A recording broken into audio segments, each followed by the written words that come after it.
हमको क्या मालूम क्या सरकारी है क्या प्राइवेट क्या नजूल के लिए। जितने मरैया हैं सब गरीब आदमी हैं। मैंने बहुत आवाज भरा सर, हमारे को कोई आवाज नहीं मिला। ऐसे इधर कह दिया कोई हम मोहल्ले में नहीं दे सकते। छोटे छोटे बच्चे हैं, कब्रिस्तान के अलावा कहाँ जाएंगे? बताइए सुबह से तक खाना नहीं खाए हैं, जब घरे टूट जाता खाना कहाँ से खाएं? 10-20 हजार रुपए घूस दे दो आपके नाम इलाट हो जाए तो अरे गरीबों के लिए इतना तो भला कर दे कि कम से कम सर छुपाने की एक जगह मिल जाए। अंकल जी हम कहाँ जाएं? 7 साल की सुनैना का ये सवाल जिसके आगे सब बेबस थे। ये सवाल पूछने वाली अकेली सुनैना नहीं थी, उस जैसे दर्जनों बच्चे थे जो जनता नगरी के मलबे में अपनी गृहस्थी बटोरने में लगे थे। आज यानी कि सोमवार को जगत नारायण रोड स्थित जनता नगरी पर प्रशासन का बुलडोजर चला है। यह जगह पूरी तरह से केजीएमयू की बताई जा रही है। केजीएमयू प्रशासन यहाँ पर पैरामेडिकल इंस्टीट्यूट बनाएगा, जिसके चलते यहाँ पर अतिक्रमण हटाया जा रहा है। दरअसल अवैध अतिक्रमण के खिलाफ केजीएमयू प्रशासन ने जिस जगह पर आज बुलडोजर कार्रवाई की वह इससे पहले माध्यमिक शिक्षा विभाग की हुआ करती थी, जिसे बाद में योगी सरकार ने केजीएमयू को दे दी थी। केजीएमयू के प्रवक्ता के सिंह ने बताया कि 1.8 एकड़ की इस जमीन पर सालों से अवैध अतिक्रमण था, जिसको आज बुलडोजर कार्रवाई के जरिए कब्जा मुक्त कराया गया है। आपको बता दें, सालों से केजीएमयू की जमीन पर अवैध कब्जा करके झुग्गियां बनाकर लोग रह रहे थे। इस कार्रवाई के बाद लोगों में काफी दुख और गुस्सा भरा हुआ है। लोग बोल रहे हैं कि हमारे घर नहीं, आखिर हम लोग कहां जाएं? हालांकि इस कार्रवाई का किसी ने विरोध नहीं किया है। कब्रिस्तान के अलावा और कहाँ जाएंगे सब लोग बताइए? छोटे छोटे बच्चे हैं, कब्रिस्तान के अलावा कहाँ जाएंगे? केजीएमयू प्रशासन का दावा है कि अतिक्रमण हटाने के लिए पहले 4 नोटिस दी गई थी, जिसके बाद ये कार्रवाई की गई।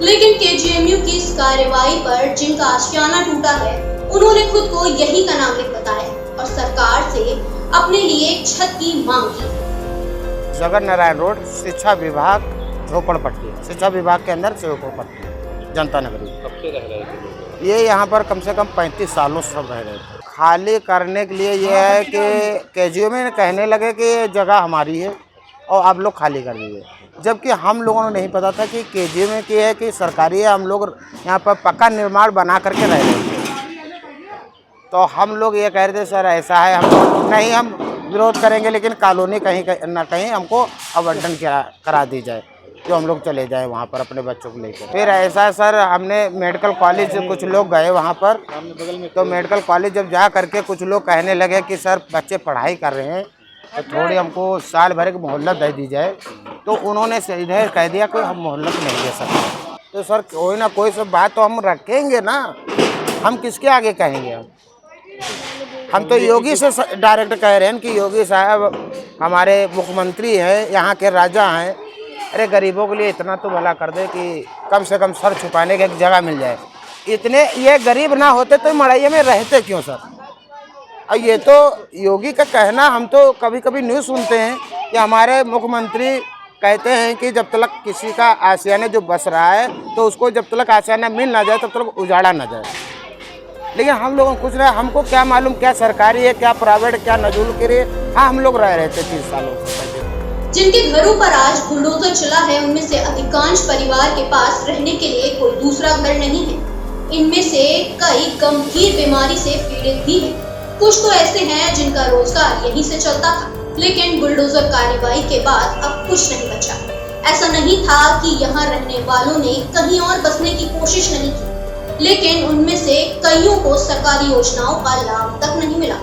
आरोप तो यहाँ तक है कि योजनाओं का लाभ देने के लिए उनसे पैसे की मांग की गई, नहीं तो आज उनके पास भी रहने के लिए छत होती, वह किसी और की जमीन पर कब्जा कर नहीं रह रहे होते। जनता नगरी में 70 के करीब परिवार रहते हैं। इनमें से अधिकतर मजदूर हैं और सालों से रह रहे लोगों के ढेर सारे सवाल भी हैं, जिनका जवाब वह खुद खोज रहे हैं। मैं मोचीगिरी का काम करता हूँ, हरजन आदमी हूँ। क्या जो इससे पहले जब आप लोग पास कोई और रहने की व्यवस्था है कि नहीं? नहीं है जी, मैं झूठ नहीं बोल रहा हूँ, मेरे पास नहीं है।